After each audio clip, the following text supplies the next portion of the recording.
HD ದೇವೇಗೌಡರಿಗೆ ಪ್ರತ್ಯುತ್ತರ ನೀಡೋ master plan.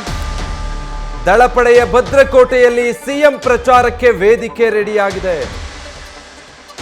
ಹಾಸನದ ಸುದ್ದಿ ಇದು. ಹಾಸನದಲ್ಲಿ ಶಕ್ತಿ ಪ್ರದರ್ಶನ ಮಾಡೋದಕ್ಕೆ ಸಿದ್ದರಾಮಯ್ಯ ಕೂಡ ಸಜ್ಜಾಗಿದ್ದಾರೆ. ಮೈಸೂರಿನಿಂದ ಹಾಸನಕ್ಕೆ ಈಗ ಗರ್ವಭಂಗದ ಗುದ್ದಾಟ ಶಿಫ್ಟ್ ಆಗಿದೆ. ಸಿಂಹಾಸನದಲ್ಲಿ HD ದೇವೇಗೌಡರ ಗರ್ವಭಂಗಕ್ಕೆ ಸಿಎಂ ಕೂಡ ಚಕ್ರವ್ಯೂಹ ರೂಪಿಸೋದಕ್ಕೆ ಮುಂದಾಗಿದ್ದಾರೆ.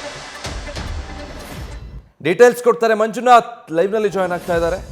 ಮಂಜುನಾಥ, ದೇವೇಗೌಡರು ಸಿಎಂರ ಗರ್ವಭಂಗ ಮಾಡಬೇಕು ಅನ್ನೋ ಹೇಳಿಕೆ ಕೊಟ್ಟಿದ್ರು. ಆ ಕಾರಣಕ್ಕಾಗಿ ಮೈಸೂರನ್ನ ಟಾರ್ಗೆಟ್ ಮಾಡಲಾಗಿತ್ತು. ಈಗ ಹಾಸನದಲ್ಲಿ ಸಿಎಂ ಗರ್ಜಿಸೋದಕ್ಕೆ ರೆಡಿ ಆಗಿರೋದು ಈ ಗರ್ವಭಂಗದ ಹೇಳಿಕೆಗೆ ಪ್ರತ್ಯುತ್ತರನ? ವಿಜಯ್, ಖಂಡಿತವಾಗೂ ಏನಂದ್ರೆ ಮಾಜಿ ಪ್ರಧಾನಿ HD ದೇವೇಗೌಡರು ಏನು ಮೈಸೂರಿನಲ್ಲಿ ಕೂತು ಒಂದು ಮಾತನ್ನ ಹೇಳಿದ್ರು. ಅದು ಪ್ರಮುಖವಾಗಿ ಮೈಸೂರು, ಚಾಮರಾಜನಗರ ಈ ಎರಡು ಕ್ಷೇತ್ರಗಳಲ್ಲಿ ಕಾಂಗ್ರೆಸ್ ಅನ್ನು ಸೋಲಿಸಿ ಒಂದು ಸಿಎಂ ಒಂದು ಗರ್ವಭಂಗ ಮಾಡಬೇಕು ಅನ್ನೋ ಒಂದು ಮಾತನ್ನ ಹೇಳಿದ್ರು. ಈ ಒಂದು ವಿಚಾರ ಸಾಕಷ್ಟು ಗಂಭೀರವಾಗಿ ಮುಖ್ಯಮಂತ್ರಿ ಸಿದ್ದರಾಮಯ್ಯ ಅವರು ತೆಗೆದುಕೊಂಡಿರುವಂಥದ್ದು. ಈ ನೆಲೆಯಲ್ಲಿ ಪ್ರಮುಖವಾಗಿ ಏನು ಹಾಸನದಲ್ಲೂ ಕೂಡ JDS ಅನ್ನು ಕಟ್ಟಿ ಹಾಕಬೇಕು ಅನ್ನೋದು ಕಾಂಗ್ರೆಸ್ ನಾಯಕರ ಲೆಕ್ಕಾಚಾರ ಆಗಿರುವಂಥದ್ದು. ಯಾಕಂದ್ರೆ ಈ ಬಾರಿಯ ಮೈತ್ರಿ ಮಾಡ್ಕೊಂಡಿರುವಂಥ JDS ನಾಯಕರು ಕಾಂಗ್ರೆಸ್ ಮೇಲೆ ಸಾಕಷ್ಟು ಅಟ್ಯಾಕ್ ಮಾಡ್ತಾ ಇದ್ದಾರೆ. ಜೊತೆಗೆ ಕಾಂಗ್ರೆಸ್ ಅನ್ನು ಸೋಲಿಸಲಿಕ್ಕೆ ಹಳೆ ಮೈಸೂರು ಭಾಗದಲ್ಲಿ ಸಾಕಷ್ಟು ಪ್ಲಾನ್ಗಳನ್ನು ರೂಪಿಸ್ಕೊಂಡಿರುವಂಥದ್ದು.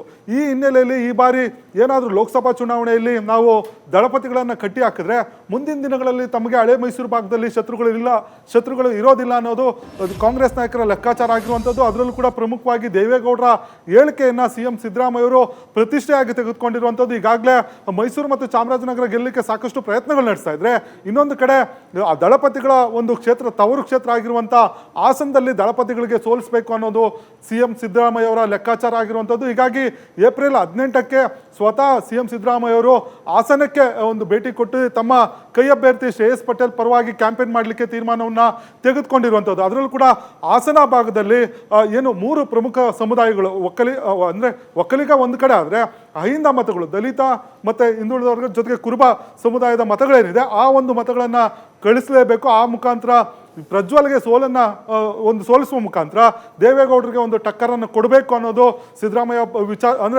ಅವರ ಒಂದು ಚಿಂತನೆ ಆಗಿರುವಂಥದ್ದು. ಹೀಗಾಗಿ ಅರಕಲಗೂಡು ಮತ್ತು ಹೊಳೆನರಸೀಪುರಕ್ಕೆ ಭೇಟಿ ಕೊಟ್ಟು ಅಲ್ಲಿ ಕ್ಯಾಂಪೇನ್ ಮಾಡಲಿಕ್ಕೆ ತೀರ್ಮಾನವನ್ನು ತೆಗೆದುಕೊಂಡಿರುವಂಥದ್ದು.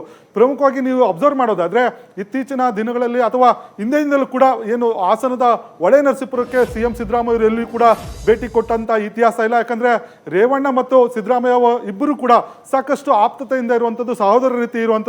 ಹೀಗಾಗಿ ಎಲ್ಲೋ ಒಂದು ಕಡೆ ಹೊಳೆನರಸೀಪುರ ವಿಚಾರ ಬಂದಾಗ CM ಅವರು ಸಹ ಒಂದು ಸಾಫ್ಟ್ ಕಾರ್ನರ್ ಹೊಂದಿದ್ರು. ಆದರೆ ಈ ಬಾರಿ ಅದನ್ನೆಲ್ಲವೂ ಕೂಡ ಬದಿಗಿಟ್ಟು ಸ್ವತಃ CM ಸಿದ್ದರಾಮಯ್ಯ ಅವರೇ ಒಂದು ಹಾಸನಕ್ಕೆ ಅಖಾಡಕ್ಕೆ ಇಳಿದು ತಮ್ಮ ಅಭ್ಯರ್ಥಿ ಪರ ಕ್ಯಾಂಪೇನ್ ಮಾಡಿ ದಳಪತಿಗಳಿಗೆ ಸೋಲಿಸಿ ಅಲ್ಲಿ ತಮ್ಮ ಗರ್ಭಭಂಗದ ಹೇಳಿಕೆಯನ್ನು ಕೊಟ್ಟಿದ್ದಂಥ ದೇವೇಗೌಡರ ತವರಿನಲ್ಲೇ ಸೋಲಿಸುವ ಮುಖಾಂತರ ಅವರಿಗೆ ತಕ್ಕ ಉತ್ತರವನ್ನು ಕೊಡಬೇಕು ಅನ್ನೋದು CM ಸಿದ್ದರಾಮಯ್ಯ ಅವರ ಒಂದು ಪ್ಲಾನ್ ಆಗಿರುವಂಥದ್ದು. ಹೀಗಾಗಿ ಇದಕ್ಕೆ ಬೇಕಾದಂಥ ಎಲ್ಲ ಸಿದ್ಧತೆಗಳನ್ನು ಕೂಡ ಈಗ CM ಅವರು ಮಾಡ್ಕೊಂಡಿರುವಂಥದ್ದು.